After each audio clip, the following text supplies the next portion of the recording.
I want you to just picture a scene with me. It feels like something straight out of a movie, but I promise you, this actually happened. Okay. The year is 1400. We're in Damascus. It's in the middle of the night. It is pitch black, and the city is under siege. Outside the walls, you have the army of Tamerlane. This is the man who built towers out of human skulls.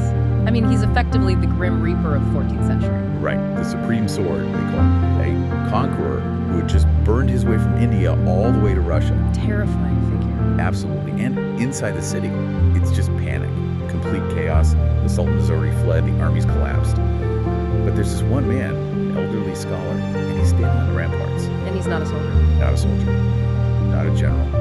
And in a moment, he's going to have himself lowered down the city wall in a basket, dangling by ropes in the dark to go have a conversation with the monster outside.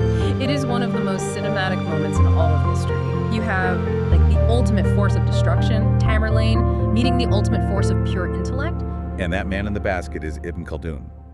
And while that image is, it's just incredible. The reason we're doing a deep dive on him today isn't just because he had guts, it's because he essentially invented the user manual for civilization. He really did.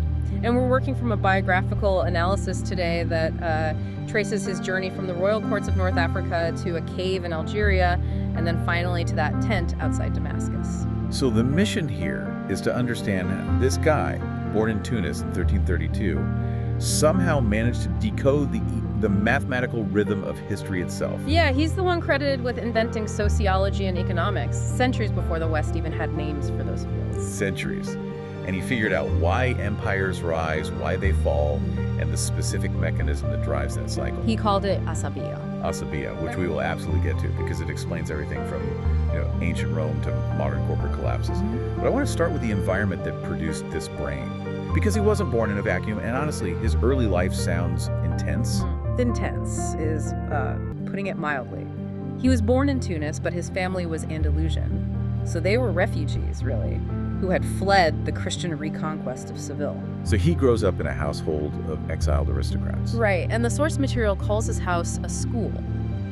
What does that mean exactly? It means it wasn't just a home, it was an intellectual fortress. His father was a scholar, his grandfather was a politician. So young Ibn Khaldun is just surrounded by poetry, logic, philosophy. He's raised to believe that the world is an orderly place. You learn the rules, you master the texts, and you succeed. So he's in this structured, safe bubble where knowledge is power. Precisely. Until the year 1348. The Black Death. He's 16 years old. The plague arrives in Tunis, and it doesn't just visit, it devastates. The source says the city became an open funeral. I feel like we hear the Black Death so often that it just loses its punch. It becomes a statistic. What does that actually look like for a 16-year-old boy? It looks like the apocalypse. It's not just people getting sick, it's the total collapse of the social fabric. In a matter of weeks, Ibn Khaldun loses his father, his mother, and almost all of his teachers. Wow. The entire generation above him, his safety net, his mentors, is just wiped off the map. So he's a teenager, and suddenly he's the head of the household. Exactly. And this is the first, crucial insight for you listening. This trauma is the engine of his genius. Most people would break. But Ibn Khaldun does something different. When the world stops making sense, he decides he has to find the hidden logic behind the chaos. So he stops looking for comfort and starts looking for the code. Right. He realizes stability is a fragile illusion. He wants to know, why do societies collapse so fast? What are the mechanics of death? Not just for people, but for entire cities. But he still has to eat. He's 16, an orphan, and he needs a job. And in 14th century North Africa, if you were smart, educated, ambitious, there was really only one industry to go into. Politics. Or as he eventually realized, the jungle. He enters the court of the Sultan in Fez at age 20. And the political map of North Africa at this time,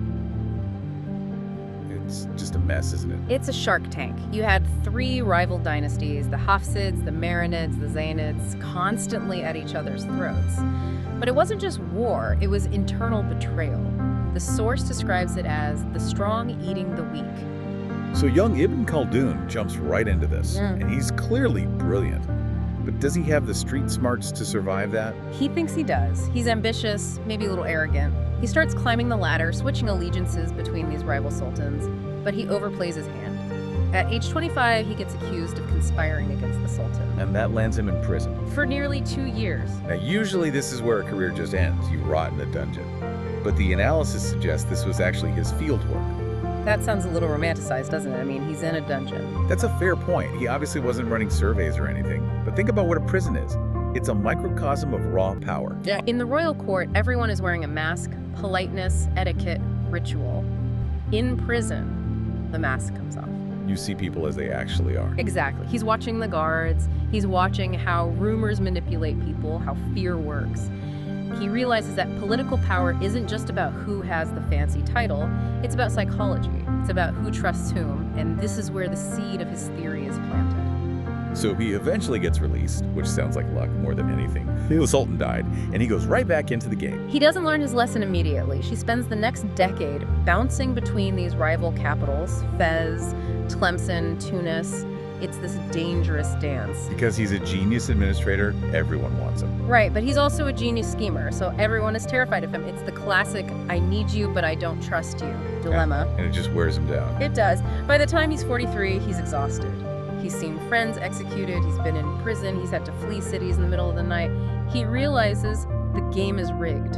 You can't win. So he pulls the ripcord. He does the unthinkable for a man of his status. He quits. He takes his family and retreats to this remote fortress in Algeria called Khalat ibn Salama. Fortress makes it sound kind of nice, but from the description, this is basically a castle in the middle of a desolate wasteland. Complete isolation. No politics, no courtiers, no gossip. Just him, his family, and his books. And he spends 4 years there. And this is where he writes the Muqaddimah. The introduction. And we need to be really clear about what this book is. He set out to write a history of the Berbers. But as he started writing, he realized he didn't just want to recount what happened, he wanted to explain why it happened. So he pivoted. A massive pivot. He explicitly claimed right there in the text that he was inventing a brand new science. He called it al-Umran al-Bashar. Which translates to what? The science of human organization. Today, we call it sociology, but he's doing this in 1377. Auguste Comte, the guy the West usually calls the father of sociology, he wouldn't be born for another 420 years. That is just staggering. It's like finding a blueprint for a steam engine in ancient Rome. So let's unpack this new science. What did he figure out in that cave? Well, at the core of it is the cycle of states. Ibn Khaldun looked at all the dynasties he had served and fought against, and he realized they all followed the exact same lifespan. He treated the state like a biological organism. Birth, maturity, death. Exactly. And he even put a time frame on it. He said a dynasty rarely lasts longer than 3 generations, roughly 120 years.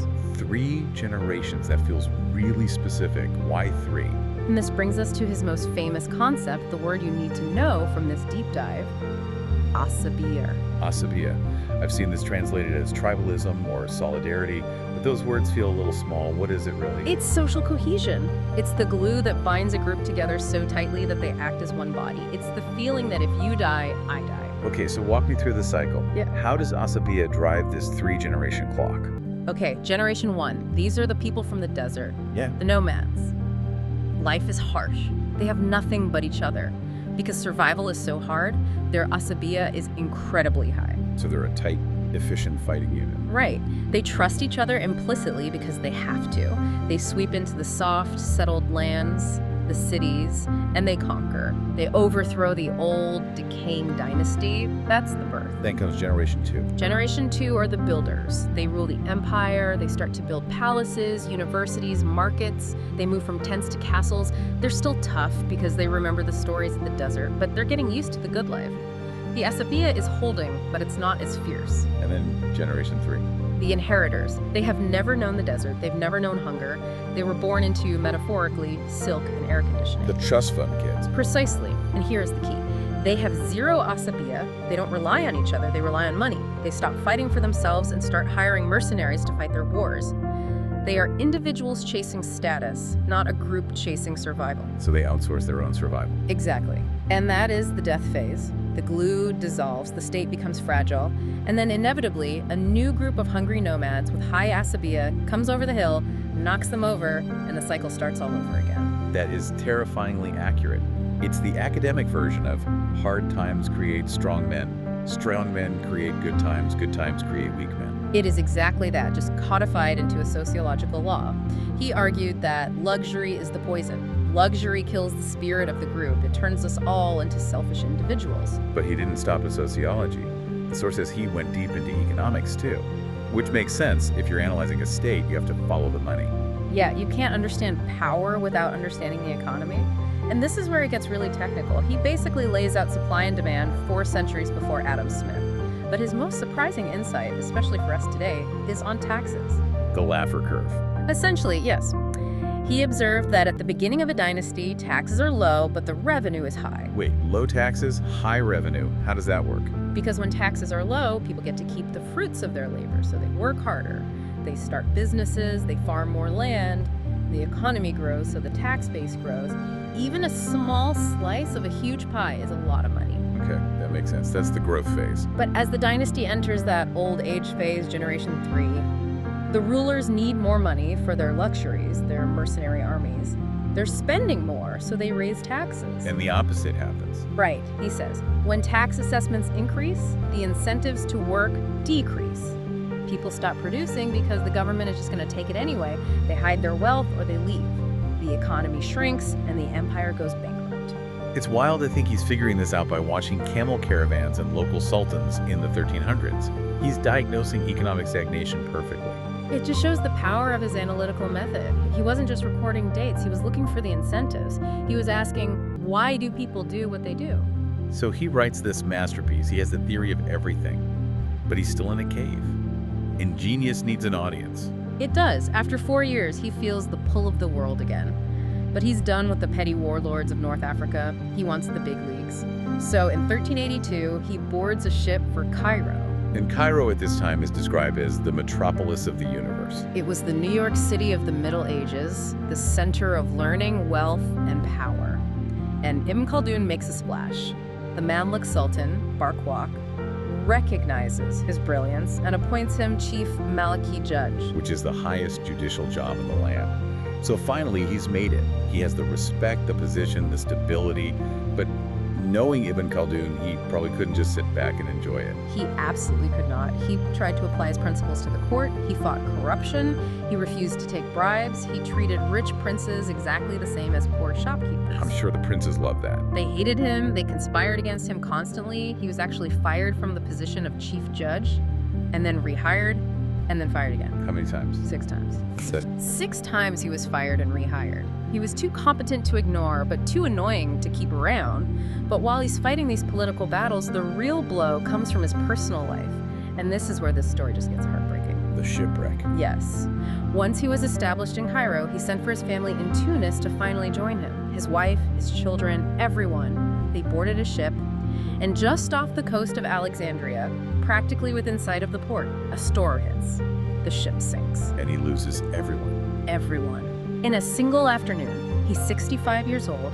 He has finally achieved the stability he chased his whole life, and suddenly he is as alone as he was when he was 16 during the plague. It's a tragic irony, isn't it? His own theory says that everything built must be destroyed. The decay is inevitable, and now the universe is proving it to him personally. The source says he buried his grief in work. He wrote, he taught, he judged. But you have to imagine the cynicism just hardened. He knew better than anyone that nothing lasts. Which brings us to the final act. The year 1400. We're back where we started. Ibn Khaldun is 68. He's tired. And the Sultan drags him along to Damascus, which is about to get crushed by Tamerlane. And the situation is dire. The Egyptian army retreats, leaving the scholars and judges trapped inside the city. Tamerlane is known for massacring entire populations. If they fight, they die. And this is where Ibn Khaldun decides to get in the basket. He realizes there is no military solution. The defenders are weak. Their Asabiyyah is broken. Tamerlane is strong. The only way out is psychological. He has to charm the monster. So he gets lowered down the wall, he walks through the enemy camp, and enters Tamerlane's tent. What happens in there? You have the Butcher of Asia, the father of sociology. What on earth do they talk about? They talk for 35 days, and Tamerlane is fascinated. He was expecting some begging diplomat, but he gets an intellectual equal. Ibn Khaldun actually analyzes Tamerlane to his face. He uses his own theory on the guy who's threatening to kill him. Yes, he explains to Tamerlane. You are winning because your army has Asabiyyah. You are the fresh, hungry force from the steppe. The cities you are conquering are soft and old. He turned the invasion into a lecture. It takes some serious nerve. It's what the source calls smart charm. He stroked Tamerlane's ego, but he did it with the truth. He validated Tamerlane's power using science. Tamerlane was so impressed, he asked Ibn Khaldun to join his court. He wanted him as an advisor. That's a dangerous offer to refuse. You don't say no to a guy who builds skull towers. Extremely dangerous. But Ibn Khaldun was too clever, and maybe just too old to become a servant again. He politely declined, spun a story about needing his library to finish his great work, and used his diplomatic skills to secure a firman, a written guarantee of safety for himself and all his fellow scholars. So he literally talks his way out of the lion's den. He did. He managed to return to Cairo, leaving Tamerlane to sack Damascus. It was his final masterpiece of survival. He spends his last few years in Cairo, updating his book, and then he dies in 1406. Buried in a simple Sufi cemetery. And for a long time, the world kind of forgot him, didn't it? They did. The Islamic world entered a period of stagnation, exactly as he predicted, and the West was just waking up. It wasn't until the 19th century that European scholars found the Muqaddimah. And they must have been shocked. Floored. They realized this guy had scooped them by 500 years. Arnold Toynbee, the famous British historian, called the Muqaddimah the greatest work of its kind created by any mind in any time. That is some high praise. But let's bring it home. Why does a guy from the 14th century matter to you right now? Why should we care about Asabiyyah? Because we are living in the age of Ibn Khaldun. Just look around. We see the rise and fall of superpowers. We see pandemics that reshape society. We see the tension between the comfortable, settled elites and these hungry, cohesive movements challenging them. His voice tells us that history isn't random. It has a rhythm. And he teaches us something about resilience. He found his greatest genius in isolation. He found his courage in truth-telling, even when he was facing a monster. He teaches us that even if the cycle is inevitable, our understanding of it gives us power. I want to leave everyone with a thought to chew on. Ibn Khaldun was obsessed with the idea that luxury and comfort are the very things that kill a civilization's spirit, that destroy Asabiyyah. The comfort trap.